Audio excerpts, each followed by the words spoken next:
الحمدللہ رب العالمین والصلاة والسلام علی خاتم النبیین اما بعد فاعوذ باللہ من الشیطان الرجیم بسم اللہ الرحمن الرحیم السلام علیکم ورحمۃ اللہ وبرکاتہ۔ میں ہوں آپ کا میزبان زین الدین اور آپ دیکھ رہے ہیں روحانی علاج۔ یہ جو سلسلہ آپ ملاحظہ کر رہے ہیں یہ شان اولیاء پر مشتمل ہے اور آج آپ اس کے 25ویں ایپیسوڈ کو ملاحظہ کر رہے ہیں۔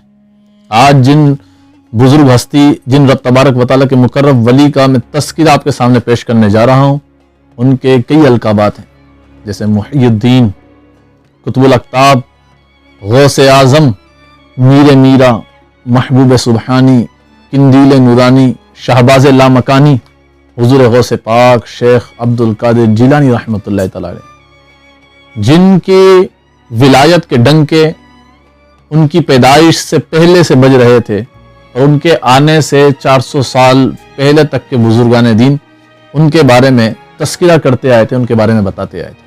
تو اس سے پہلے کہ میں ان کا تذکرہ، ان کی مبارک شخصیت کو آپ کے سامنے بیان کروں، ان کے مبارک تذکرے کو آپ کے سامنے بیان کروں، آپ ہمارے چینل کو سبسکرائب کریں اور بیل آئیکن کو پریس کرنا نہ بھولیں تاکہ ہر نئی آنے والی ویڈیو آپ تک پہنچ سکے۔ آپ کا جو نام نامی ہے وہ سید عبد القادر رضی اللہ تعالیٰ عنہ ہے اور آپ کی جو کنیت ہے وہ ابو محمد ہے۔ آپ کا جو لقب تھا وہ محی الدین، غوث اعظم اور محبوب سبحانی ہے۔ آپ کی جو مقام ولادت ہے وہ جیلان نام کا ایک قصبہ ہے جہاں پر آپ کی ولادت ہوئی، اور جو آپ کی تاریخ ولادت ہے وہ یکم رمضان المبارک 470 سنہ ہجری، اور آپ کی جو تاریخ وصال ہے وہ 11 ربیع الاخر 561 سنہ ہجری ہے۔ آپ کا جو مرکز انور ہے، مزار مبارک ہے، وہ بغداد مقدس بغداد معلیٰ میں ہے۔ آپ نے جو عمر شریف گزاری وہ 91 سال کی عمر تھی۔ آپ کا جو سلسلہ نسب ہے وہ والد ماجد کی طرف سے سبط رسول حضرت سیدنا امام حسن رضی اللہ تعالیٰ عنہ تک، اور والدہ ماجدہ کی طرف سے سبط پیغمبر حضرت سیدنا امام حسین رضی اللہ تعالیٰ عنہ تک پہنچتا ہے۔ اور آپ کا جو مبارک تذکرہ ہے وہ آپ کی پیدائش سے بھی پہلے سے ہو رہا تھا۔ جس طریقے سے حضور علیہ الصلوۃ والسلام کی پیدائش سے پہلے انبیاء کرام، مختلف انبیاء کرام نے آپ کی ولادت کی خبریں دیں، آپ کے آنے کا تذکرہ کیا، اسی طریقے سے حضرت سیدنا غوث اعظم رضی اللہ تعالیٰ عنہ کی پیدائش سے پہلے کئی سو سال پہلے سے مختلف قسم کے بزرگان دین رحمہم اللہ اجمعین نے آپ کے آنے کی جو ہے وہ خوشخبری سنائی، اور یہ بھی بتایا کہ بغداد مقدس کی سرزمین میں فلاں شخص ایک محی الدین غوث اعظم رضی اللہ تعالیٰ عنہ کے نام کا پیدا ہوگا۔ کونین کا وہ عظیم دستگیر جس کی جلالت شان کا ڈنکا کائنات ہستی کے 6 جہات میں بج رہا ہے، اور جس کی خداداد شوکتوں کے پرچم پہاڑوں کی چوٹیوں پہ لہرا رہے ہیں، اس کے مدح سراؤں اور منقبت خوانوں نے کہ ہزاروں لمبی میل صف میں کہیں بھی جگہ پانا زندگی کا سب سے بڑا اعزاز ہے۔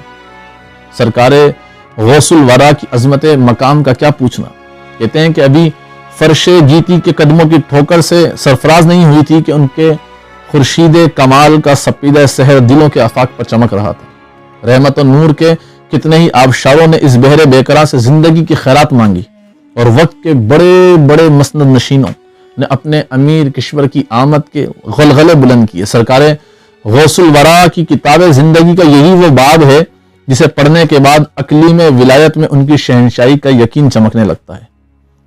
انبیاء سابقین نے ہزاروں سال پیشتر اگر مطلع رسالت پر ایک آفتاب کے طلوع ہونے کی خبر دی تھی، تو یہاں بھی مظہر اتم کی شان یوں جلوہ گر ہوئی کہ ظہور سے سینکڑوں سال قبل روئے زمین کے اولیاء کاملین نے ولایت کے آفاق پر ایک خورشید کے چمکنے کی بشارتیں دیں، ان کے مناقب محامد کے خطبے پڑھے، اور ہر اول دستوں کی طرح دلوں کی سرزمین کو ایک شہنشاہ کی جلوہ گری کے لیے ہموار کیا۔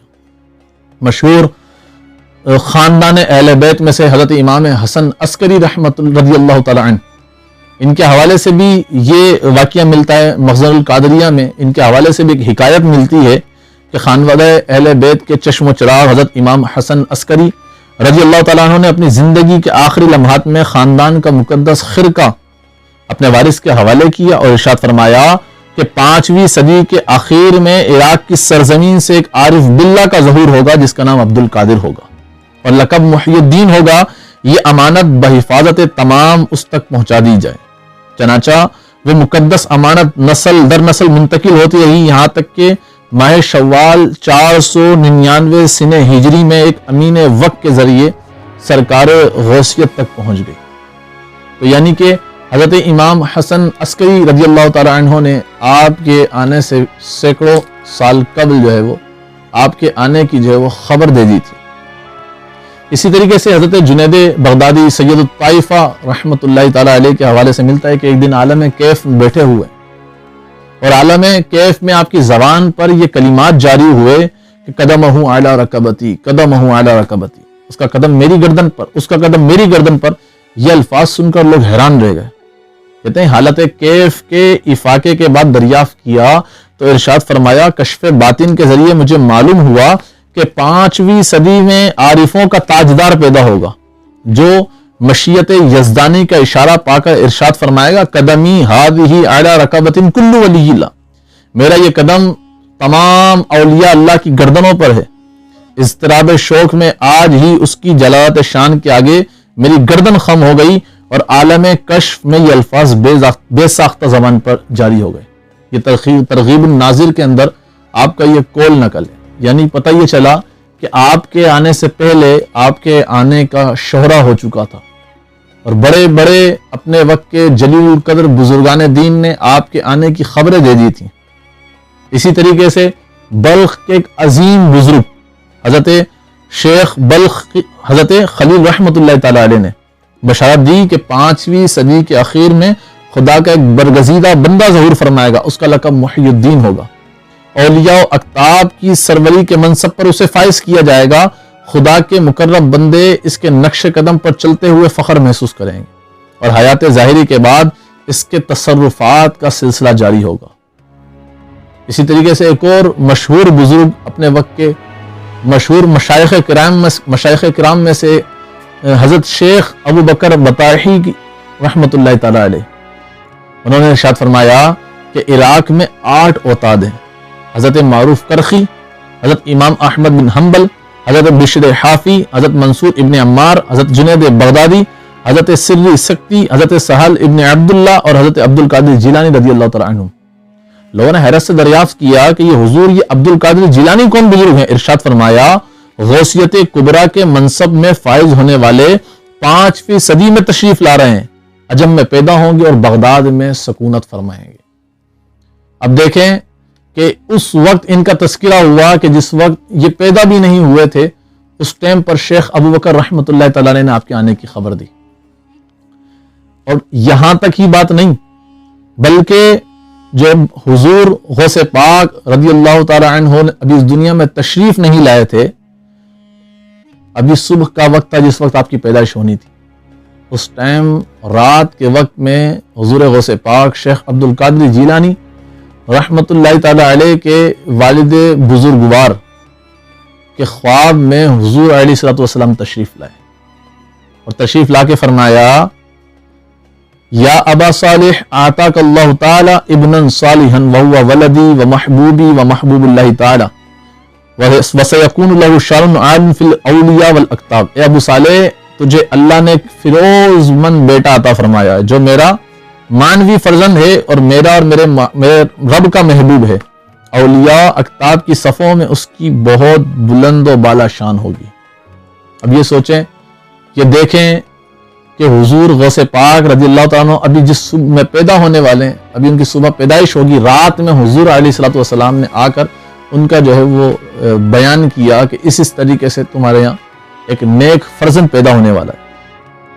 اور کہتے ہیں کہ حیرتوں کا خوگر بننا ہے تو ذرا وہ داستان بھی سنیں جو ولادت باسعادت کی تمہید ہے، اور جس واقعے سے اس حقیقت پر نہایت تیز روشنی پڑتی ہے کہ غوث الورا کے ظہور کے لیے کیسے کیسے اہتمام کیے اور ان کی پاک سرشت کو رحمت و انور کے کتنے آبشاروں سے گزارا گیا۔ کہتے ہیں کہ رمضان المبارک کے مہکتے ہوئے دن تھے، چمنستان حیات میں بہاروں کا موسم تھا اور شام کا سورج ڈوب رہا تھا۔ آپ کے والد ماجد حضرت ابو صالح رضی اللہ تعالی عنہ دریائے دجلہ کے کنارے تشریف فرما رہے تھے۔ اتنے میں آپ کی نظر ایک بہتے ہوئے سیب پر پڑی، آپ نے ہاتھ بڑھا کر اسے اٹھا لیا اور اس سے افطار فرمایا۔ اس کے بعد ہی دفتن دل میں یہ خیال پیدا ہوا کہ نہ جانے یہ کس کا سیب تھا، مالک کی اجازت کے بغیر میں نے کھا لیا، قیامت کے دن اگر مجھ سے مواخذہ ہوا تو کیا جواب دوں گا۔ یہ خیال آتے ہی اس بولتے ہیں کہ دل کی کائنات جو ہے وہ ہل گئی، خوف الہی کے اضطراب میں اٹھے اور سیب کے مالک کا سراغ لگانے کے لیے دریا کے کنارے بہتے ہوئے دھارے کی مخالف سمت چل پڑے۔ کافی مسافت طے کرنے کے بعد آپ کو دریا کے ساحل پر ایک عظیم الشان محل نظر آیا، جس میں سیب کا ایک بہت بڑا باغ تھا اور پھلوں سے لدی ہوئی ایک درخت کی شاخ دریا کی سطح پر پھیلی ہوئی تھی۔ تو کہتے ہیں کہ یہ دیکھ کر آپ کو یقین ہو گیا کہ اسی باغ کا سیب میں نے کھایا ہے۔ چنانچہ آپ نے باغ کے مالک کی تلاش شروع کی۔ دریافت کرنے پر معلوم ہوا کہ اس باغ کے جو مالک ہیں اپنے وقت کے عظیم و جلیل بزرگ اور بے مثال و یکتا عارف حضرت سید عبداللہ سومعی رحمۃ اللہ تعالی علیہ۔ آپ شرمسار و خجل ان کی خدمت میں حاضر ہوئے اور عرض کیا کہ میں نے آپ کے باغ کا ایک بہتا ہوا سیب آپ کی اجازت کے بغیر کھا لیا ہے، میں اپنی جو ہے اس حرکت پر نادم ہوں، مجھے معاف کر دیجئے تاکہ محشر میں حق العبد کے مواخذے سے بچ جاؤں۔ حضرت سومعی رحمۃ اللہ تعالی علیہ نے نظر اٹھا کر چہرے کی طرف دیکھا تو جبیں پر غوث الورا کا نور چمک رہا تھا۔ جلوہ حقیقت کا نقاب الٹتے ہی کونین کا درخشاں مستقبل نگاہوں کے سامنے آ گیا۔ فرمایا 2 شرطوں پر میں تمہاری تقصیر معاف کر سکتا ہوں۔ پہلی شرط تو یہ ہے کہ 10 سال میرے قریب رہ کر ان مقامات سے تمہیں گزرنا ہوگا جو باطن کی تطہیر، روح کے تزکیے اور عرفان حق کی منزل تک پہنچنے کے لیے ضروری ہے، اور دوسری شرط 10 سال کی مدت تمام ہونے کے بعد ظاہر کروں گا۔ محشر کی سرخ روئی اور اخروی اعزاز کی تمنا میں حضرت ابو صالح رحمۃ اللہ تعالی علیہ نے اس شرط کو بطبیب خاطر منظور فرما لیا۔ کہتے ہیں وہ ایک رہبر کامل کے سایہ عاطفت میں آ گئے تھے۔ ذکر و فکر، ریاضت، عبادت اور یاد الہی کی لذتوں میں دن گزرتے گئے۔